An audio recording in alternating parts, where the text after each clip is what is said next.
une réunion Parti Socialiste. Après, je suis allé voir les faucheurs anti-OGM. En fait, ceux-ci, bon, il y a eu des contacts avec ma section à Rueil-Malmaison, et puis j'avais une petite réunion le soir. Bon, donc ils m'ont dit que j'avais été vu effectivement chez les faucheurs anti-OGM. Bon, j'ai dit que j'étais vu avec mon chef, Bertrand Rocheron, et aussi avec Jean-Pierre Favenec, le chef des élus de Rueil-Malmaison. J'ai eu tout à fait leur aval, donc j'ai été allé effectivement porter le soutien socialiste des heures à venir aux faucheurs anti-OGM de M. Beauvais, que j'ai rencontré effectivement. D'accord. M'avait dit Jean-Pierre Favenech, effectivement, Nicolas m'a demandé. Bertrand Rocheron en a convenu également. Bon, les autres se sont un peu calmés. Puis Dominique qui me dit tu les as séchés, monsieur. Bref, tu as fait une réflexion sur le Capital de Marx. Tu as lu le Capital? Un petit peu parcouru. D'accord. Un petit peu. D'accord. Non, bon. Qui évoquait la théorie des marges fortes. C'est vrai qu'au début de l'URSS, tu sais, les prix ont augmenté, les gens n'ont pas compris. Oui. Oui, je dis à Dominique Millécamp, une sorte de chef que j'avais aussi, une référente que j'avais à des d'avenir. J'ai dit effectivement, c'est parce qu'il ne calculait pas à terme sur le fait que les profits pouvaient soutenir l'URSS, notamment dans le cadre de la guerre contre le capital. J'avais un petit peu fait, avec pas mal de dommages collatéraux, dans les 40 millions de morts. Ça avait fait sur 4 années, avec une petite moyenne comme ça de 10 millions de morts, 7 0 et un 1 devant, à peu près par an. 10 millions de tués par an, tranquillement. Pendant 4 années. Lourde guerre civile, donc oui, on réussit. Alors après, c'est vrai que les gens, ils n'ont pas compris pourquoi au début, ça a duré 2 secondes, les prix ont augmenté. C'était pour suivre effectivement les calculs marxistes sur le fait que le profit à terme puisse aider à la cause du prolétariat. Bon, réflexion qui sous-tend un petit peu tout le capital de Marx, effectivement. Dominique reprend donc. Et toi, par exemple, tu serais favorable à ça? C'est étrangement oui. J'ai perspectivé de ce côté-là. Ça présente des avantages. Disons que l'euro a fait augmenter les prix. Là-dessus, c'est défavorable. C'est étrangement. C'est pas en les faisant baisser, c'est en les faisant encore augmenter à peu près pareil, que là, on dégage suffisamment de profit pour que les commerçants puissent élever la qualité de leurs produits, ce qui est par exemple tout à fait intéressant au niveau. Là, c'est on est différent de l'URSS, hein, c'est pas pour la guerre au capital. On serait plutôt des capitalistes en France, mais je dirais. C'est pas plus mal. Ça fera moins d'hécatombes.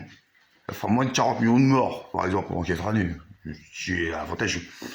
Donc, d'un point de vue strictement économique, pas de la K47, juste économique. En élevant les profits de cette manière mécanique, donc en élevant à nouveau les prix pour augmenter les profits des commerçants, sachant qu'on est un pays où les artisans commerçants, c'est le squelette et puis une bonne partie des origines quelque part du corps qui serait la France. C'est quoi ce que je te dis ça? Je me dis un de mes amis. Disons, oui, les artisans commerçants, la pub elle le dit très bien, c'est le premier employeur de France. Mes parents, moi-même, sont artisans commerçants, je connais un petit peu comment ça fonctionne.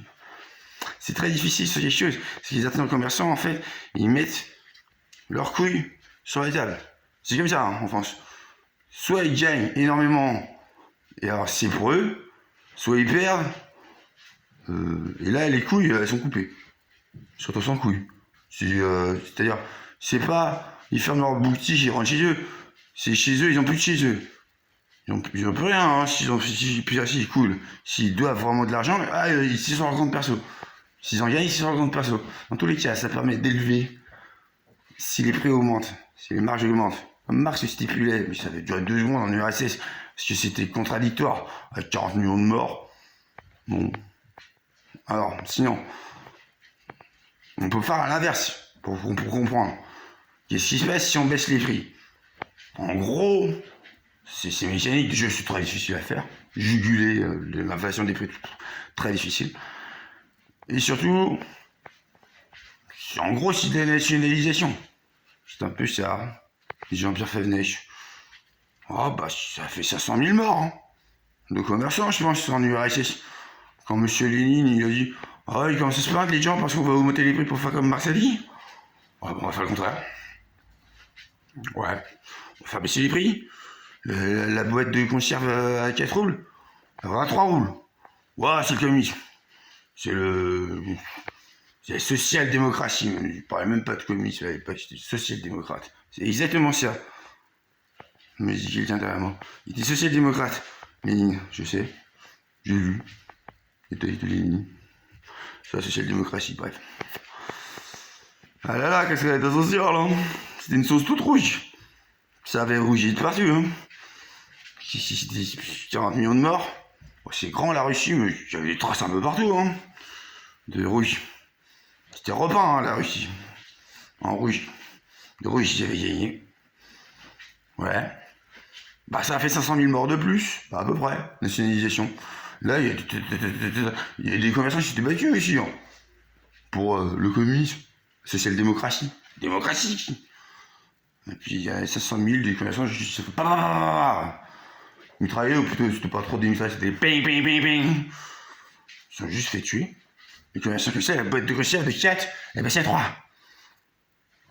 C'est la lutte finale, bang. Revenue et demain, l'international sera les gens humains. Et 500 000 morts de plus. Ceci dit, 40 millions, à peu près. Ou 40 millions plus 500 000. 40 millions, 500 000. Wow. On va dire c'est légal de nationaliser à la ligne.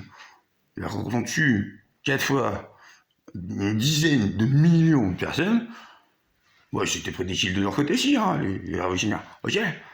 Enfin bon. On n'est pas à un demi-million près, hein. 4 dizaines, un demi. S'en fout, hein. Bah, sauf à monnaie les commerçants. On s'attend que c'était battu. Juste, ils ont fait rentrer les troupes de Lénine. Ping, ping, ping, ping. Ping, ping. Il y en a un, il est arrivé avec un sabre, il l'a décapité. Lui, son truc, c'est de décapiter les commerçants. Les communistes.